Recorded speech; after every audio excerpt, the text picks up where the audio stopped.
ఇవాళ తిరుపతికి వెళ్తున్నారు సీఎం చంద్రబాబు. మధ్యాహ్నం 12 గంటలకు తిరుపతికి చేరుకోబోతున్నారు. రుయా అలాగే స్విమ్స్ లో బాధితులను పరామర్శించనున్నారు ముఖ్యమంత్రి. అనంతరం టీటీడీ ఈవో అధికారులతో చంద్రబాబు సమీక్ష చేస్తారు.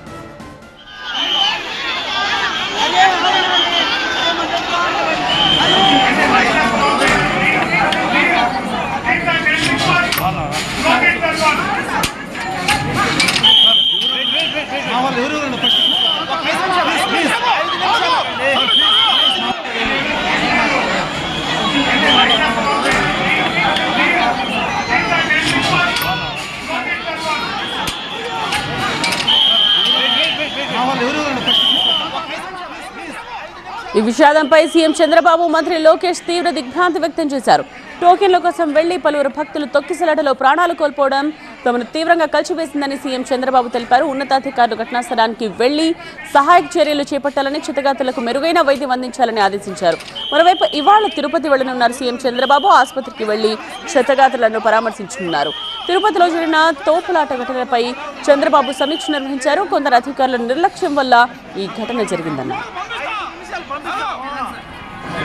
ఇది కొంతమంది అధికారుల వైఫల్యం అని చెప్పేసి ముఖ్యమంత్రి గారు చెప్పడం జరిగింది. ఏది ఏమైనప్పటికీ ఈ సంఘటన జరగడం చాలా దురదృష్టకరం. ఎలా జరిగింది ఏంటి అనేది మొత్తం అధికారులను అడిగి ముఖ్యమంత్రి గారు తెలుసుకున్నారు. వారు 11:45 గంటలకి తిరుపతి వస్తున్నారు. వచ్చి క్షతగాత్రులని పరామర్శిస్తారు. అప్పుడే చనిపోయిన కుటుంబాలకి, గాయపడ్డ వాళ్ళకు కూడా ఎస్గ్రేషియో ప్రకటిస్తానని చెప్పారు.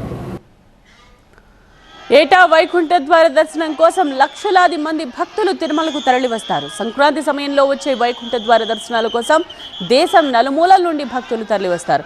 ఈ క్రమంలో టీటీడీ పెద్ద ఎత్తున ఏర్పాట్లు చేసింది. అయితే టోకెన్ల జారీ కేంద్రాల్లోకి భక్తులను అనుమతించే సమయంలో పోలీసులు, టీటీడీ అధికారుల మధ్య సమన్వయం లోపించింది. టోకెన్ల జారీకి 24 గంటలకు ముందు భక్తులు పెద్ద సంఖ్యలో తిరుపతి చేరుకున్నా టీటీడీ పోలీసు సిబ్బంది అప్రమత్తం కాలేదు. ముఖ్యంగా టోకెన్ల జారీ కేంద్రాల్లోకి భక్తులను అనుమతించే సమయంలో సమన్వయం లోపించింది. గంటల తరబడి ఎదురు చూసిన భక్తులు గేట్లు తెరిచిన వెంటనే పరుగులు తీశారు. దీంతో తొక్కిసలాట జరిగింది. 6 మృతి చెందడంతో పాటు మరో 58 మంది భక్తులకు గాయాలయ్యారు. వారిని రుయా స్విమ్స్ ఆసుపత్రిలో చికిత్స జరుగుతోంది. ఆసుపత్రుల వద్ద అంబులెన్స్ల మోత, క్షతగాతుల బంధువుల రోదనలతో రుయా హాస్పిటల్ ప్రాంగణం వద్ద దయనీయ పరిస్థితి నెలకొంది. రుయా ఆసుపత్రికి collector Venkateshwar, TTD EO Shyamala Rao చేరుకుని వైద్య సేవలను పర్యవేక్షిస్తున్నారు.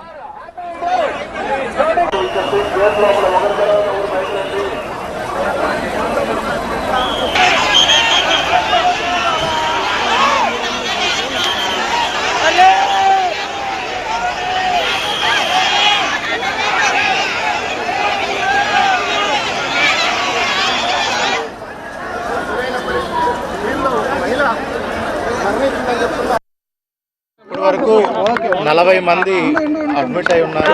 40 మందిలో 6 చనిపోయారు. 2 స్విమ్స్ లో చనిపోయారు. 4 రుయా హాస్పిటల్లో చనిపోయారు. 6 చనిపోయిన వాళ్ళు 5 మహిళలు, 1 మేల్. చనిపోయిన వాళ్ళందరూ కూడా అబౌవ్ 40 ఇయర్స్ వాళ్ళు ఉన్నారు. 2ని గుర్తించడం జరిగింది. ఒకళ్ళు ఫ్రమ్ తమిళనాడు సేలం నుంచి వచ్చున్నారు, ఇంకొకళ్ళు ఫ్రమ్ నర్సీపట్నం నుంచి వచ్చున్నారు. ఇంకో 4 ఐడెంటిటీ ఎస్టాబ్లిష్ చేస్తున్నాం.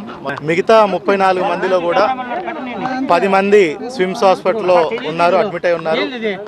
వాళ్ళందరూ స్టేబుల్గా ఉన్నారు. రుయా హాస్పిటల్లో 24 మంది అడ్మిట్ అయి ఉన్నారు.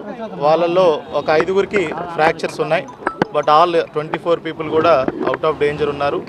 అంతా వైద్యం అంతా కూడా emergency medicine, all specialist doctors అందరూ కూడా వెంటనే రెస్పాండ్ అయ్యి ఇక్కడే ఉండడం జరిగింది. సో వీళ్ళందరినీ కూడా ఇప్పుడు మానిటరింగ్లో ఉన్నారు. దే విల్ బి అంటే మానిటర్ చేసుకొని as of now they are out of danger.